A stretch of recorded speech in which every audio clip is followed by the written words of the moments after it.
موسیٰ اشعری رضی اللہ تعالیٰ عنہ یہ گئے جناب فاروق اعظم رضی اللہ تعالیٰ عنہ کے دروازے پہ، کوئی مسئلہ تھا، کوئی کام تھا، کوئی طلب تھی، جا کے ایک مرتبہ دروازہ کھٹکھٹایا، دستک دی تو آپ نے دروازہ نہیں کھولا، تھوڑی دیر کے بعد پھر دستک دی، پھر نہیں کھولا، پھر دستک دی تیسری مرتبہ، پھر نہیں کھلا۔ اب ان کو نا حضرت ابو موسیٰ اشعری بہت بڑے محدث ہیں، روایت حدیث کے اندر بڑا ان کا نام ہے، حضور کے شاگرد ہیں، اب انہوں نے نا رخ پھیرا اور واپس نکل گئے۔ حدیث پاک ان کے مد نظر تھی کہ حضور نے فرمایا ہے کہ جب بھی تم کسی کے گھر میں جاؤ تو کم از کم 3 مرتبہ دستک دو، اگر 1 مرتبہ دی ہے تو انتظار کرو، دروازہ کھلے گا تو اپنا مدعا پیش کرو، نہیں کھلا تو پھر دستک دو کچھ وقفے کے بعد، اگر پھر نہیں کھلا تو پھر کچھ وقفے کے بعد تیسری مرتبہ دستک دو۔ اب تیسری مرتبہ دستک کے بعد چوتھی مرتبہ تمہیں اختیار نہیں ہے، اپنی مجلس کو تبدیل کرو، چلے جاؤ، کچھ لمحوں کے بعد پھر واپس آ جانا، پھر آ کے دستک دو۔ یہ 3 مرتبہ اجازت ہے، اس کے بعد نہیں۔ اب یہ حدیث پاک پیش نظر تھی جناب ابو موسیٰ اشعری رضی اللہ تعالیٰ عنہ کے، تو وہ چلے گئے، تو حضرت عمر فاروق رضی اللہ تعالیٰ عنہ نے پیچھے سے دروازہ کھولا تو جناب ابو موسیٰ اشعری جا رہے تھے، آواز دی کہ ابو موسیٰ اشعری رکو، کیا بات ہے؟ پھر جو بھی ان کا ایک مسئلہ تھا، پہلے تو وہ ایک مطلب کہ اپنے دعوے کو ثابت کرنے کے لیے ان کے لیے ایک پرابلم بن گئی جناب ابو موسیٰ اشعری کے لیے، چونکہ جناب فاروق اعظم نے یہ روایت نہیں سنی ہوئی تھی کہ حضور نے اجازت دی ہے کہ بس 3 مرتبہ تم نے کھٹکھٹانا ہے، اس کے بعد نہیں، یہ روایت جناب فاروق اعظم نے نہیں سنی تھی۔ جب جناب موسیٰ اشعری نے ان کو یہ روایت بتائی تو انہوں نے کہا پہلے اس روایت کا مجھے ثبوت دو کہ واقعتاً یہ اللہ کے نبی صلی اللہ علیہ وسلم کے حدیث پاک ہے، گواہ دو اس کے اوپر، پھر اس کے بعد جو ہے میں اگلی بات تمہاری سنوں گا جس کام کے لیے تم آئے تھے۔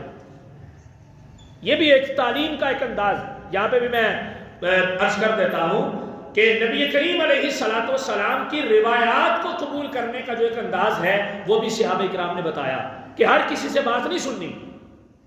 علامہ ابن سیرین کے پاس ایک بندہ آیا اور وہ بندہ مخالف تھا، کوئی اعتراض لے کے آپ کے پاس آیا تھا، آپ نے کہا جی کیا بات ہے؟ اس نے کہا جی میں آپ کے سامنے کچھ دیر قرآن پڑھنا چاہتا ہوں۔ فرمایا میں تمہارا قرآن نہیں سنوں گا، قرآن نہیں سنوں گا میں تمہارا۔ ہم کوئی وہ جناب کوئی مطلب کہ کوئی لیلا مجنوں کی داستان تو نہیں سنا رہا تھا نا، وہ گنگا جمنا کی باتیں تو نہیں سنانے لگا تھا، وہ تو قرآن پڑھنے لگا تھا۔ فرمایا میں تمہارا قرآن نہیں سنوں گا، بڑا اس نے اصرار کیا، فرمایا نہیں سنوں گا میں تمہارا قرآن۔ وہ اٹھ کے چلا گیا، شاگردوں نے عرض کیا حضرت قرآن ہی تو وہ سنا رہا تھا، سن لیتے۔ فرمایا وہ قرآن جو سنا رہا تھا نا وہ قرآن کے اوپر اعتراض کرنا چاہتا تھا، اور اگر اس کے اعتراض کرنے کی وجہ سے میرے دل کے اندر کوئی شک اور شبہ قرآن کے بارے میں پیدا ہو جاتا تو میں کدھر جاتا؟ اتنی احتیاط کی ہے لوگوں نے دین لینے کے لیے۔ ہمیں تو کوئی مسئلہ ہی نہیں نا وہ جس سے مرضی مل جائے، بس ہمیں دین ملنا چاہیے، اور وہ بھی صرف ہماری مرضی کا، اللہ اور اللہ کے رسول کی مرضی کا نہیں۔ بہرحال تو یہاں پر یہ ہے کہ احتیاط ہے تعلیم کے اندر کہ قرآن اور سنت کا جب تم نے دین علم لینا ہے، کوئی مسئلہ پوچھنا ہے تو اس کے اسپیشلسٹ سے پوچھو، جس طرح کا مسئلہ ہے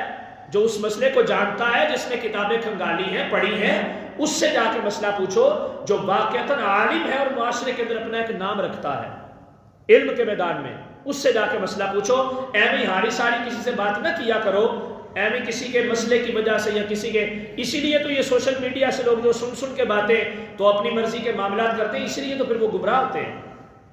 اس لیے تو پھر خرابیاں پیدا ہوتی ہیں۔ لہٰذا اگر ہم باقی دنیاوی معاملات میں